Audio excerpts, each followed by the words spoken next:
Distribuição Europa Filmes do Brasil. Versão brasileira Lip Sync, São Paulo. História das religiões.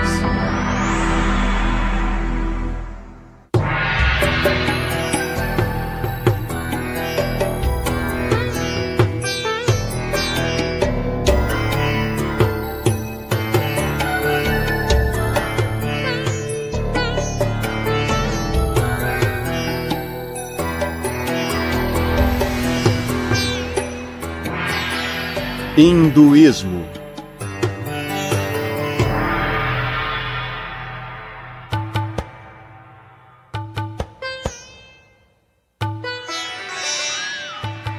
Todos os dias antes do amanhecer, incontáveis hindus levantam para se banharem. Em sua maioria vivem na Índia, mas também em lugares distantes como Singapura e Washington. O banho matinal não apenas purifica seus corpos, mas também seus espíritos. Em seguida, vários hindus realizam um ritual conhecido como puja. Trata-se de um ato de adoração durante o qual queimam incensos e fazem oferendas de flores, frutas, leite ou doces para uma estátua ou imagem de um entre as centenas de deuses, deusas ou espíritos hindus. Alguns praticam um sistema de exercícios conhecido como yoga. Praticam o controle da respiração, sentados por várias horas na famosa postura de lótus. O hinduísmo abrange uma ampla gama de crenças e práticas. Com efeito, muitas doutrinas e práticas do hinduísmo parecem ser contraditórias, conforme o antigo se mescla ao moderno. O significado mais comum da palavra sânscrita Veda é verdade ou conhecimento, e tem relação com a palavra wit, da língua inglesa. Mas a palavra Veda costuma ser especificamente utilizada em referência às antigas escrituras hindus. As partes mais antigas dos textos védicos estão organizadas em 4 conjuntos distintos de versos, chamados Samhitas. O Rig Samhita, por si só, contém mais de 1000 hinos individuais, compostos de mais de 10.000 versos divididos em 10 livros. Segundo a tradição hindu, sábios inspirados, denominados rishis, teriam ouvido esses versos diretamente dos deuses. Cada um desses poemas religiosos é dirigido em geral a um dos deuses, deusas ou espíritos védicos, os quais representam forças naturais, tais como o sol, a lua e o vento. O deus mencionado com mais frequência é Indra, que se assemelha ao Zeus da mitologia grega. Vários poemas do Rig Samhita louvam a majestade e o poder de Indra. Louvo o heróico Indra, cujo poderoso trabalho separou a terra do céu. Indra conduz o sol como uma veloz carruagem que o traz aos seus adoradores. Como um rio, ele está sempre ativo e nunca descansa. Com a luz, ele destrói a escuridão. Na antiga tradição hindu de adoração e sacrifício, os 1028 hinos do Rig Veda eram recitados durante as cerimônias religiosas. Alguns desses versos ainda são recitados em casamentos, funerais e ritos de iniciação.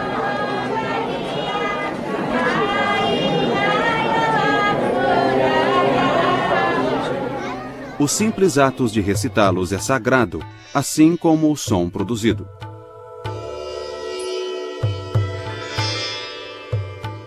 Os eruditos modernos não conhecem em detalhes os rituais religiosos praticados durante os tempos védicos, mas eles sabem que a poesia do Rig Samhita era recitada como parte de rituais muito complexos. A realização de tais rituais podia durar semanas, meses ou até um ano. A presença de vários sacerdotes era necessária, pois cada um se especializava em uma das partes da cerimônia. Durante a Era Védica, a atividade devocional mais especializada era o ritual do soma. Soma era um líquido obtido pela maceração de certos vegetais. Enquanto colhiam as plantas, os sacerdotes cantavam hinos relacionados à busca e ao corte da planta do soma.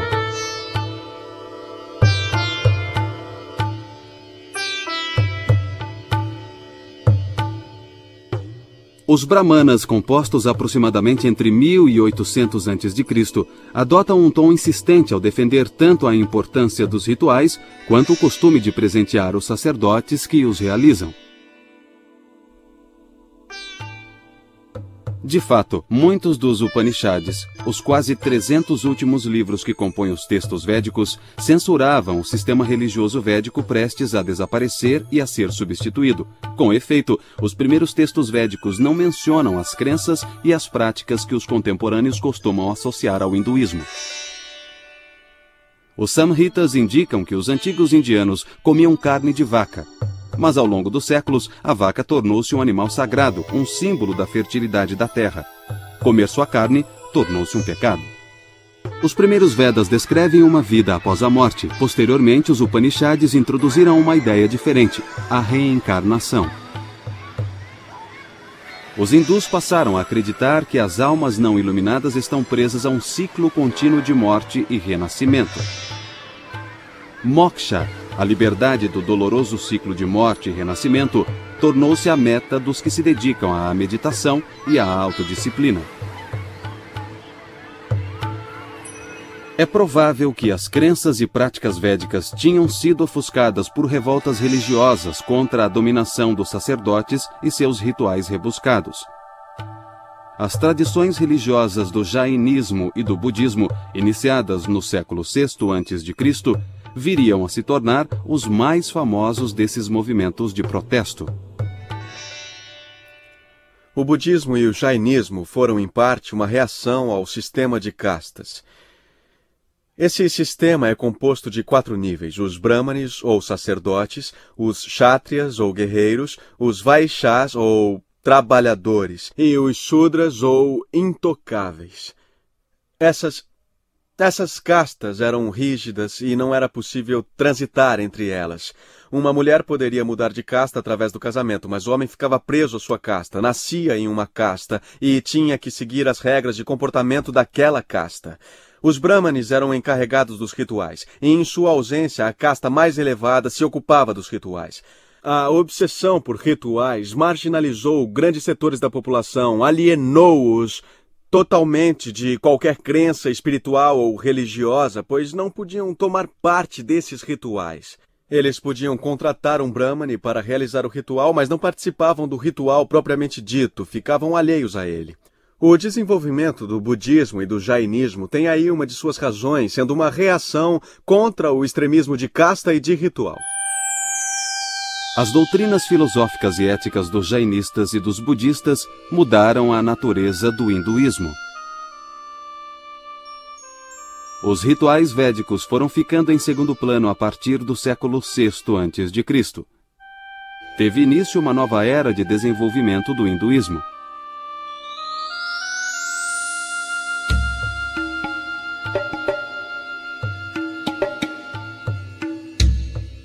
Em 326 a.C., as tropas de Alexandre Magno cruzaram o rio Indo, situado no noroeste da Índia. Na época, a iminência do ataque parecia evidente, e os dirigentes de vários territórios indianos haviam se associado. Isto criou o que viria a ser chamado o Império dos Maurya. Os soldados de Alexandre, porém, se recusaram a ir além do rio Indo. Mas a política indiana já havia mudado. Em cerca de 250 a.C., Ashoka tornou-se imperador da dinastia dos Maurya. Expandiu o império por meio de violentas guerras de conquista, durante as quais centenas de milhares de pessoas morreram. Farto do derramamento de sangue, Ashoka voltou-se para a fé budista em busca de consolação. Ele influenciou profundamente a vida religiosa indiana devido ao apoio oferecido aos budistas. O apoio real ao budismo e ao jainismo continuou ao longo de um milênio, o que explica, em parte, a ausência de monumentos religiosos hinduístas antes do século IX da era cristã.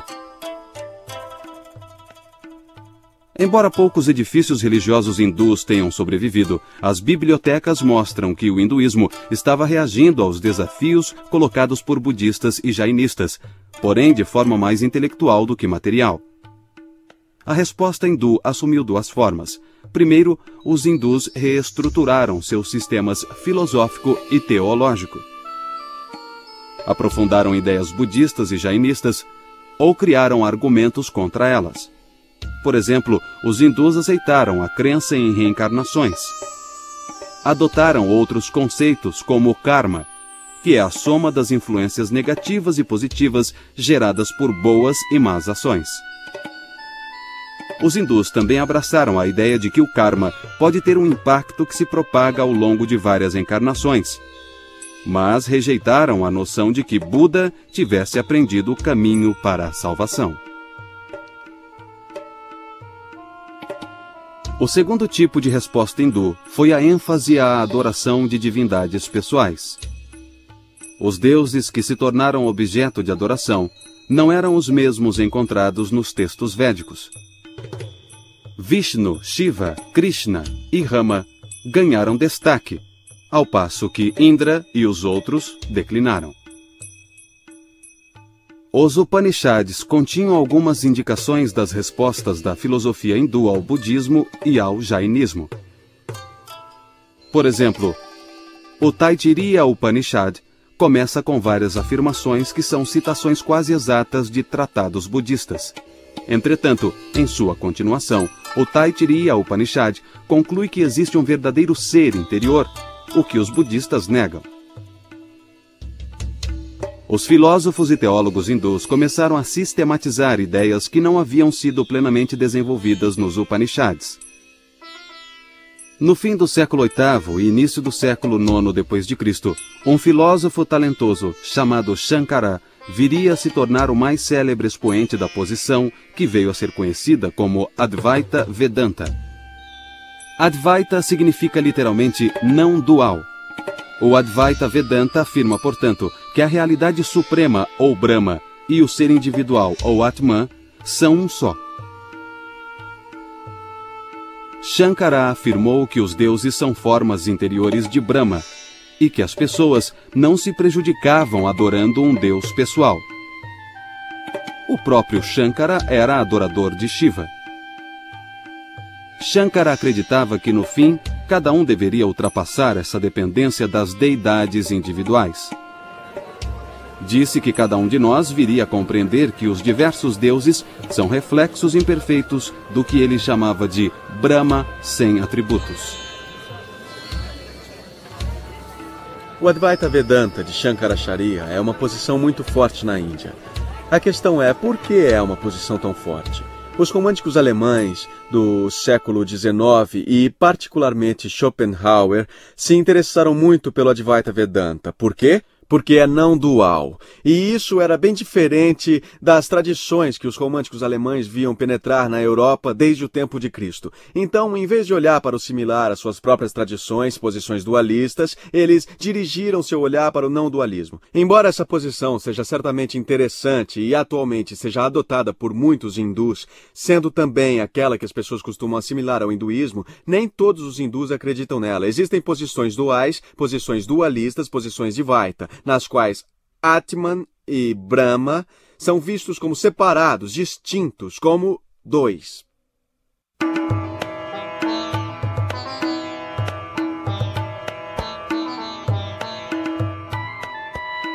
Os primeiros séculos da era cristã testemunharam uma imensa explosão de energia criativa na Índia.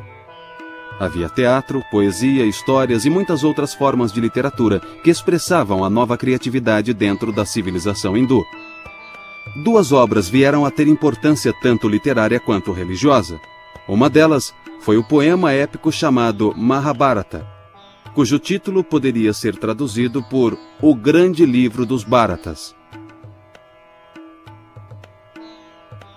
Bharat foi o ancestral de duas famílias reais, os Kauravas e os Pandavas. 5 príncipes Pandavas perderam seus direitos de reinar num jogo de dados. Os Kauravas ganhavam o reino, que deveria ser devolvido aos Pandavas depois de um período de 13 anos. Mas no 13º ano, os Kauravas não cumpriram sua promessa. O resultado foi a Grande Guerra dos Bharatas. 18 capítulos específicos do Mahabharata tornaram-se, por sua própria conta, uma escritura sagrada. Esses 18 capítulos são conhecidos como Bhagavad Gita, que significa Canto do Senhor. A Gita é um diálogo entre o príncipe Pandava, Arjuna, e o cocheiro de sua carruagem, que é o deus hindu Krishna, em forma humana. Krishna instrui Arjuna sobre a natureza da realidade. A certa altura, Arjuna olha para as fileiras opostas do campo de batalha, para o exército dos Kaurava. Entre os seus oponentes estão seus primos, um antigo mestre e outros amigos.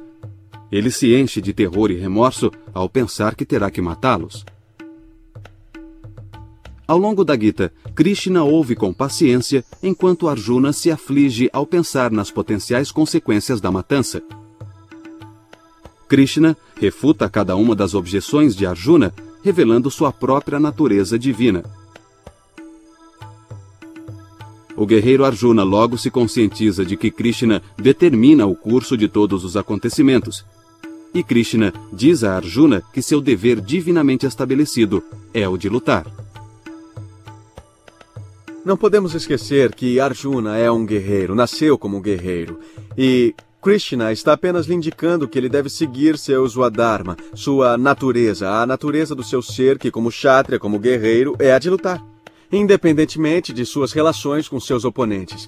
Então, sendo assim, se Arjuna agisse de outra maneira, por exemplo, seguindo sua dharma, a natureza de um brahmane de uma outra casta, da casta dos sacerdotes, estaria fazendo a pior coisa possível. Arjuna é um guerreiro e, como tal, seu dever ou dharma é lutar. Arjuna deve lutar. Krishna declara que nenhum karma negativo resultará disso desde que Arjuna se concentre na tarefa em si mesma, realizando-a sem desejo de ganhos pessoais. Como Krishna diz a Arjuna: Estes nossos corpos perecem, mas as Escrituras declaram que a alma é eterna, indestrutível e insondável. Sendo assim, lute, ó filho de Pandu. Aqueles que acreditam matar e aqueles que acreditam que são mortos não compreendem verdadeiramente que não matam e não são mortos. A civilização hindu tem uma longa história. Seus membros mais instruídos e cultos têm uma tendência a preservar formas mais antigas de sua cultura. Eles aceitam novas formas como se fossem meras extensões do sistema anterior. Novas formas e novas ideias apenas adicionam mais camadas de cultura, coexistindo com crenças e costumes mais antigos. Alguns autores confundiram a persistência das formas antigas com imutabilidade e estagnação, mas isso também proporciona um sentido de permanência, assimilando ao mesmo tempo grandes mudanças. A religião hindu não tem um fundador específico. Há muitas crenças na tradição de que foram herdadas. Algumas pessoas adotam uma crença devocional em relação ao Supremo, outras seguem um caminho de Gyana, que é o caminho do conhecimento e do reconhecimento. Existem várias abordagens. Existe o Karma Yoga, que é o caminho do serviço desinteressado, e assim por diante. Praticamente qualquer tradição ou crença que é seguida tem algum paralelo dentro da tradição hindu. O símbolo pode ser ligeiramente diferente, mas o que representa tem seu paralelo dentro da tradição hindu. Na Índia é possível viver numa casa onde mora 3 ou 4 pessoas, e cada uma se aproxima do Supremo de uma maneira particular. Na verdade, pode até haver um cristão morando na casa e outro morador pode ser um hindu, todos morando na mesma casa. E todos têm respeito uns pelos outros. Porque o fundamento do hinduísmo é um mesmo ser se manifestando de diversas maneiras. Em outra categoria de livros, chamados Dharma Shastras, ou livros da lei, os escritores brahmanes da Índia descreveram a vida como uma série de categorias lógicas. Por exemplo, dividiram a vida do homem, mas não a da mulher, em estágios distintos. Durante a juventude, um homem deve ser estudante e aprender os Vedas de um professor experiente.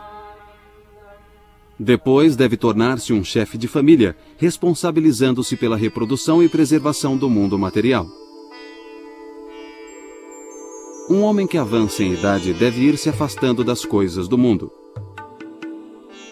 Se por um lado as leis de Manu preconizam o celibato dos jovens, um outro texto hindu dos primeiros séculos da era cristã, o Kama Sutra, instrui quanto às várias maneiras que o homem e a mulher maduros podem utilizar para usufruir dos prazeres do amor. O Kama Sutra tornou-se um manual sexual famoso ou infame. O Kama Sutra descreve em linguagem parcialmente metafórica um impressionante número de técnicas de relação sexual. Neste ponto parece haver uma contradição entre o gozo dos prazeres do corpo e o cuidado com a alma. Mas devemos nos lembrar de que os hindus acreditam que diferentes comportamentos são adequados a cada estágio da vida. O estudante deve ser celibatário, e o chefe de família deve se envolver com a paixão sensorial. Esta abordagem parece colocar cada coisa em seu devido lugar. Tal esforço para incluir todas as possibilidades humanas dentro do sistema levou alguns a considerarem o hinduísmo um estilo de vida mais do que como religião, no sentido europeu e americano.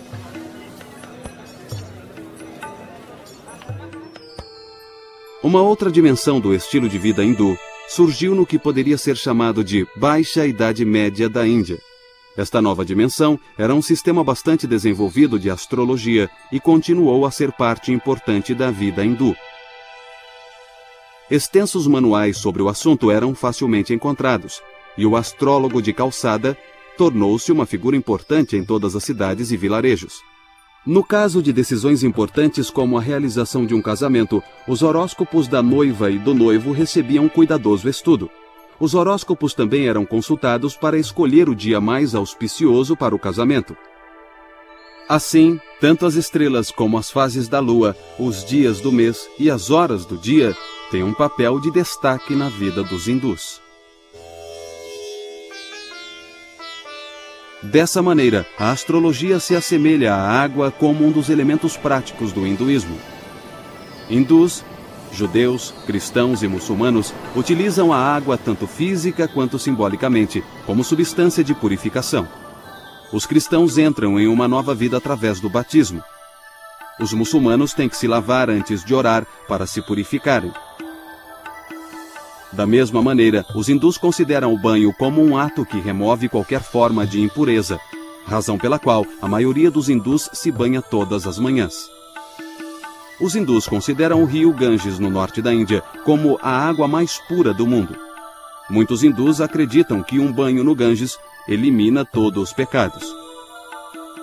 Os idosos às vezes escolhem passar seus últimos dias à beira desse rio, particularmente em uma das cidades sagradas por onde ele flui. Após a morte, eles são cremados e suas cinzas são espalhadas sobre o rio.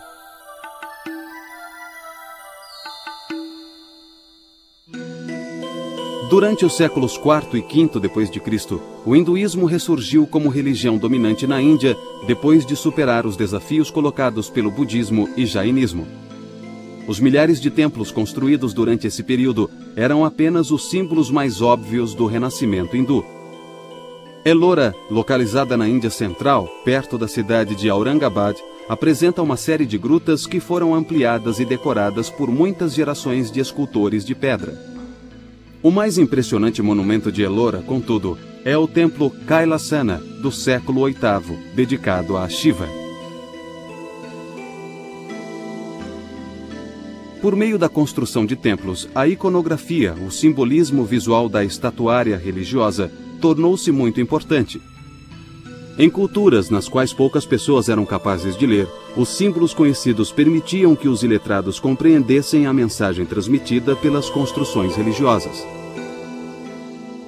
Os vários deuses e as histórias dos seus feitos adquiriram uma forma padronizada de apresentação. Shiva, por exemplo, é frequentemente retratado como um dançarino. A ideia religiosa é que a dança de Shiva mantém o universo em movimento.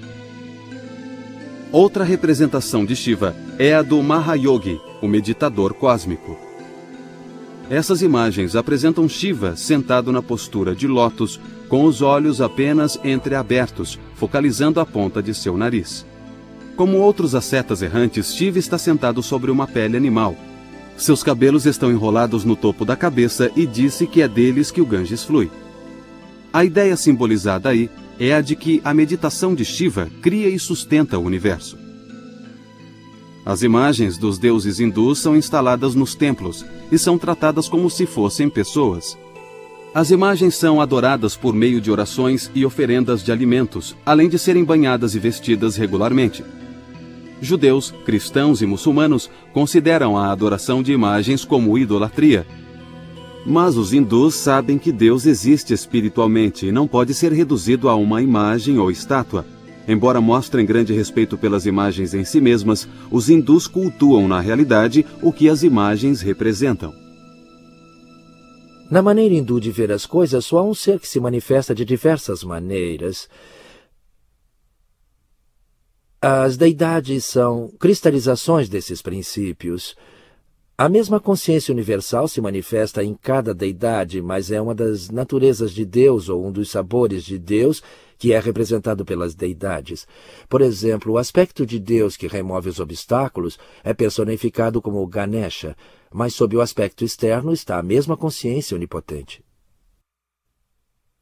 Quando adoradores hindus se dirigem a um templo particular, realizam os rituais de puja, isto é, a adoração composta por oferecimento de alimentos e orações para a imagem do Deus. Acredita-se que a deidade absorva a essência do alimento e da roupa a ela oferecida. Os adoradores hindus ganham mérito espiritual por meio das oferendas aos deuses. Também ganham reputação de pessoas que oferecem sacrifícios, o que aumenta o seu prestígio dentro da sociedade. Puja no templo, porém, é um evento relativamente raro na vida do hindu comum, que costuma oferecer um puja diário a um pequeno templo dentro de sua própria casa.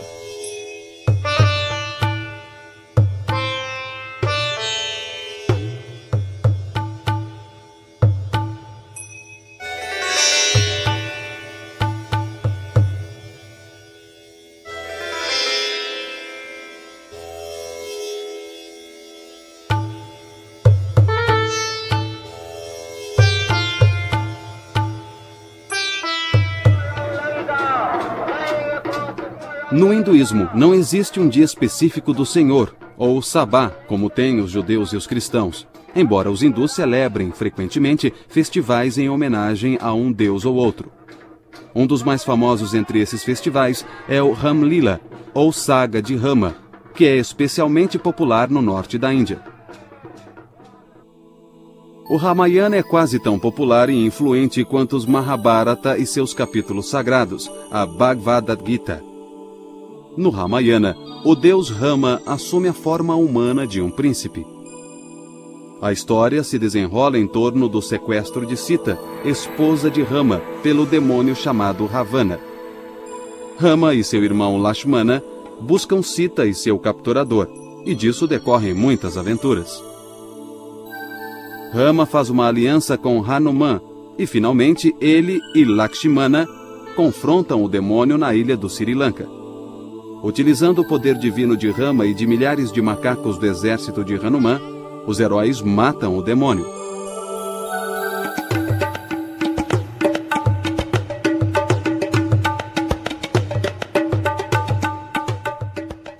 Durante o Ramalila, associações de bairros patrocinam uma série de atividades que se estendem por uma semana.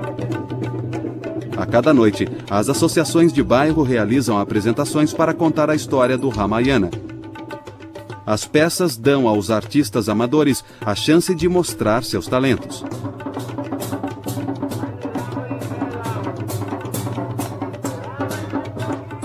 As associações de bairro também constroem um imenso boneco do demônio Ravana em papel machê.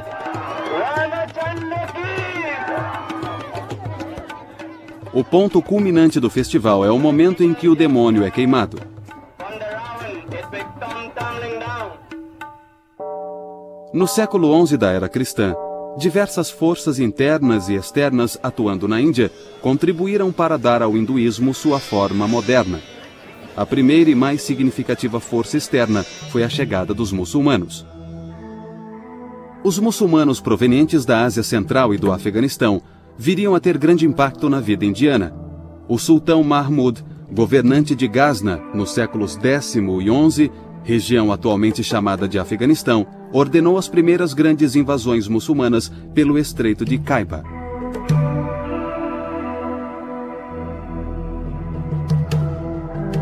Suas motivações principais eram aparentemente econômicas. Mahmud queria transformar Ghazna, a cidade capital, em uma das maiores cidades do mundo islâmico. Ele tentou atrair para sua corte os mais destacados poetas, figuras literárias e eruditas. Mas isso exigia mais riquezas do que as geradas pelo reino. Mahmud voltou-se então para os templos de sua vizinha, a Índia. Seu patrimônio era abundante em pedras preciosas. Mahmud cobiçou os objetos de ouro e prata que ele via dedicados à idolatria. Foi uma excelente oportunidade para associar pura ganância a zelo religioso. Os exércitos muçulmanos começaram a entrar na Índia regularmente. Mahmud de Ghazna foi o primeiro de uma longa série de conquistadores e imigrantes muçulmanos que foram para a Índia a partir da Ásia Central, do Irã e do Afeganistão. Todos foram fazer fortuna na Índia. O Islã tornou-se forte na Índia e influenciou o hinduísmo de duas maneiras. O misticismo islâmico muitas vezes se mesclou ao misticismo hindu e seu monoteísmo acentuou as tendências monoteístas hindus. Por outro lado, a maioria dos hindus rejeitou o Islã. Essa reação negativa fortaleceu suas próprias crenças religiosas hindus.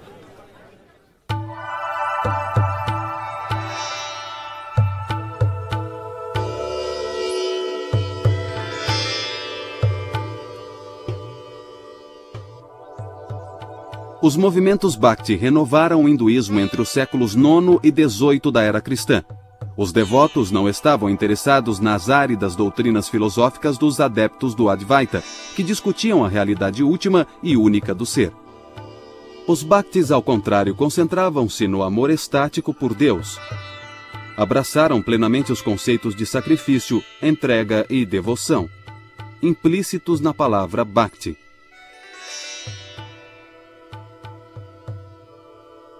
Os movimentos Bhakti também eram altamente pessoais. Os Bhaktis adoravam um Deus pessoal e não o ser absoluto, sem atributos descrito pelos adeptos do Advaita.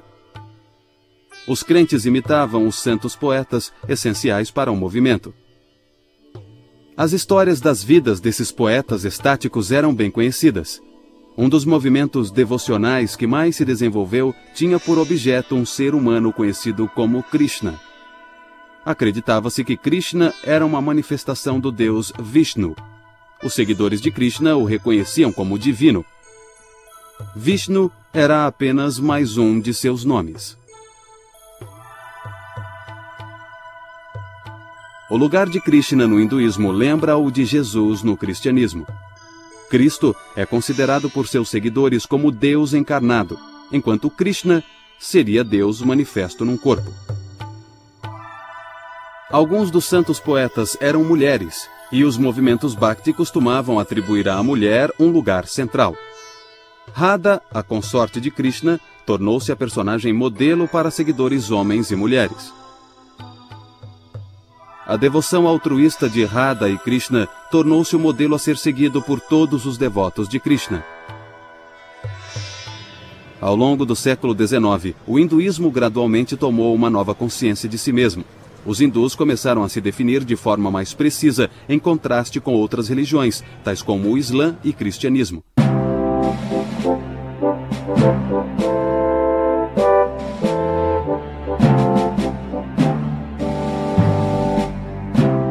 Quando chegaram à Índia no início do século XVII, comerciantes britânicos buscaram concessões comerciais dos imperadores mongóis que eram muçulmanos. Posteriormente, perceberam que a maioria do povo não era muçulmana. Foi somente no início do século XIX que o termo hinduísmo se disseminou. Os indianos adotaram o termo cunhado pelos ingleses. É muito confuso o fato de hinduísmo não ser um termo nativo. Os hindus não se referiam a si mesmos assim antes dos ingleses. Os ingleses usaram esse termo, em parte, como uma forma de distinguir entre hindus e muçulmanos. A questão também acabou se tornando política, pois se você chama a si mesmo de hindu, você atribui a si mesmo mais poder, porque a população se chamava assim em oposição aos muçulmanos. Sendo assim, o termo não é nativo. Atualmente, é claro, ele ganhou vida própria e é usado pelos indianos para descrever essas religiões do sul da Ásia. As religiões que excluem o Islã, o cristianismo, o budismo e o jainismo são todas chamadas hinduísmo. É um termo abrangente. Ram Mohan Roy foi uma das figuras principais envolvidas no moderno desenvolvimento do hinduísmo. Roy dizia que o declínio das crenças e costumes sociais hindus era decorrência de séculos de dominação muçulmana. Com pouco mais de 20 anos, Roy começou a adquirir terras. Ele se mudou para Calcutá, a capital da Índia Britânica. Lá começou a emprestar dinheiro aos jovens ingleses que trabalhavam para a Companhia das Índias Orientais. Mais tarde, Roy recebeu um cargo no setor financeiro da companhia e isso lhe deu um acesso ainda maior aos ingleses. Ram Mohan Roy celebrava o governo britânico que, em suas palavras, trazia a benéfica influência de um tratamento benévolo e indulgente.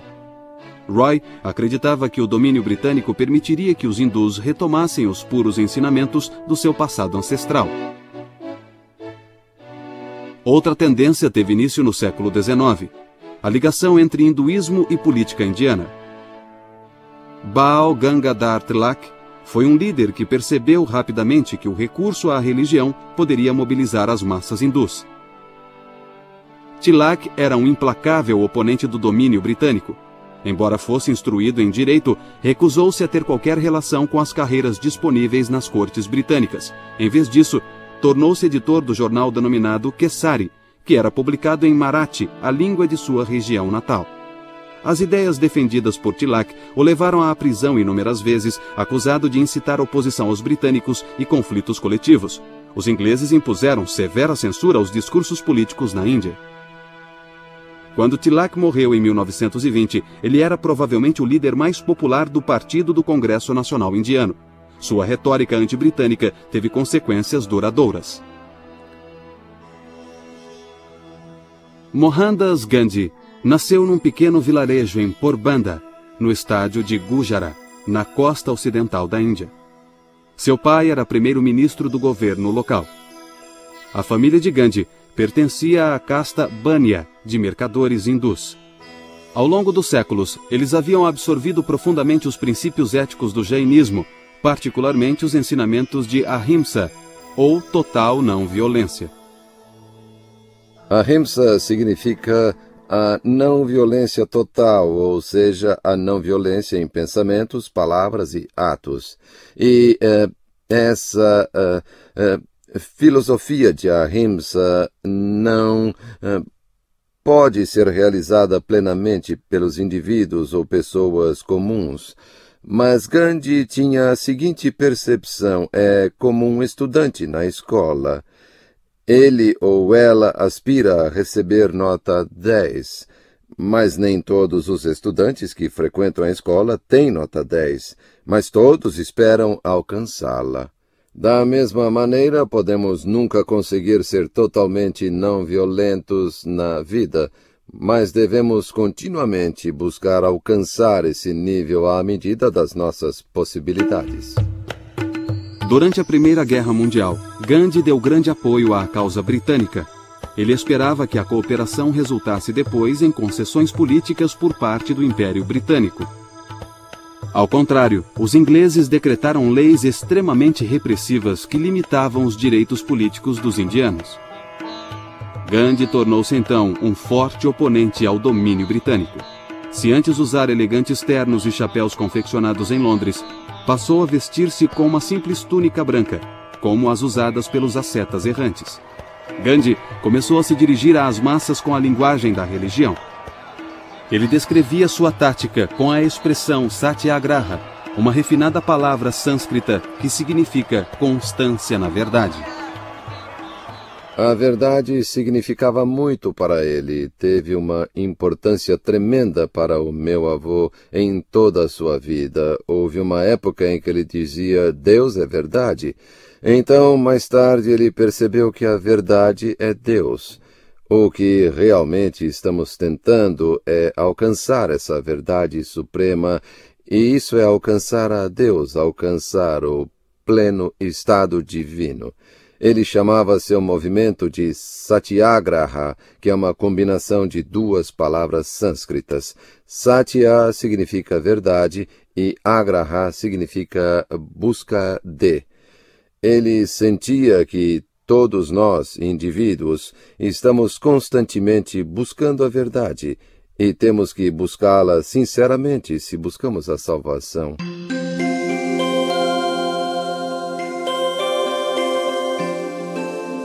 Gandhi aprendera muito com Tilak sobre como recorrer à religião para impelir as massas indianas. Mas ao contrário de Tilak, que elogiava atos políticos violentos, Gandhi enfatizava a tolerância e o caráter inclusivo do hinduísmo. Em vida, Gandhi tornou-se conhecido como Mahatma, um título cujo significado é grande alma. Como Mahatma, ele tentou trazer os não-hindus para o movimento pela independência. Ele veio a perceber que a Índia era constituída por diversas religiões. Há uma significativa população muçulmana, uma significativa população cristã e pessoas que acreditavam em muitas outras religiões tribais.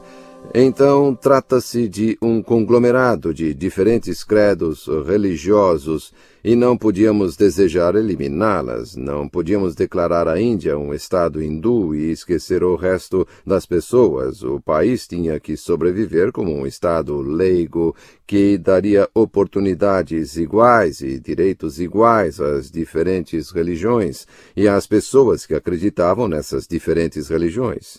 Assim, quando ele percebeu a existência de todos esses fatores, acho que ele percebeu que seria sábio mudar as crenças das pessoas. Entre 1919 e 1924, ele forjou uma aliança entre o Congresso Nacional e um grupo de jovens líderes muçulmanos. Essa aliança foi sempre frágil. Gandhi costumava usar símbolos hindus para propósitos políticos. Por exemplo, ele pedia constantemente que os muçulmanos abolissem o ritual de sacrifício de vacas. Os muçulmanos não faziam objeção ao consumo de carne de boi, e na festa de comemoração do sacrifício de Abraão, frequentemente realizavam um sacrifício ritual de vacas. Como Tilak, Gandhi adotou a vaca como símbolo da Índia hindu. Em seu espírito, a mãe vaca estava intimamente associada à mãe Índia. Se os muçulmanos consideravam a abordagem de Gandhi hindu demais, muitos outros pensavam que Gandhi era insuficientemente hindu. Não acho que ele era um hindu no sentido tradicional. Não praticava nenhum dos rituais do hinduísmo. Não acreditava nesses rituais. Ele acreditava no respeito a todas as religiões do mundo.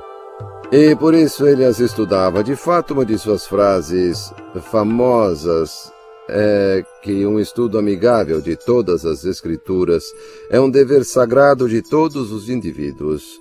Ele realizou esse estudo amigável. Estudou a Bíblia, estudou o Antigo Testamento, estudou o Alcorão e tudo mais. Ele estudou todas essas escrituras e extraiu de cada uma delas o que achou que seria útil para a sua vida pessoal, incorporando isso em seu estilo de vida. Ele foi capaz de demonstrar respeito por todas as diferentes religiões e delas incorporar o que achava útil. E, de certa maneira, poderíamos dizer que sua religião e sua prática da religião, embora fosse substancialmente hindu, era também substancialmente ecumênica.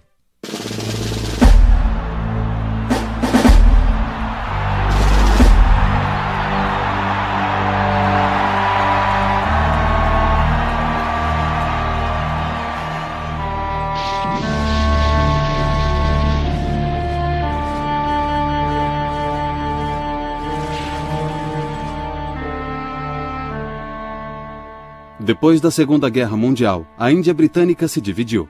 Um novo país chamado Paquistão era majoritariamente muçulmano e a Índia era majoritariamente hindu. Vários milhões de muçulmanos permaneceram na Índia e Gandhi se empenhou em desfazer a fissura entre muçulmanos e hindus. Muitos começaram a ridicularizá-lo, chamando-o de Mohamed Gandhi. Em 1948, Nathuram Godse aproximou-se de Gandhi quando este se dirigia a uma reunião de orações e nele atirou, matando-o. Como podemos constatar, o debate continua no interior do hinduísmo a respeito da natureza dessa religião. O hinduísmo não é apenas uma crença viva, é também uma crença vívida e uma grande variedade de crenças e práticas coexistem dentro dele. Após quase 40 séculos de existência, o hinduísmo continua em formação. Nenhuma versão exclusiva foi capaz de determinar as doutrinas hindus e seus valores. Talvez o fato mais notável seja a sobrevivência e a adaptação de uma tradição religiosa por um período tão longo. O hinduísmo é uma das mais antigas religiões do mundo. Apesar dos impactos e tensões pelos quais passou, aproximadamente 1 bilhão de indivíduos, de uma forma ou de outra, identificam-se como hindus.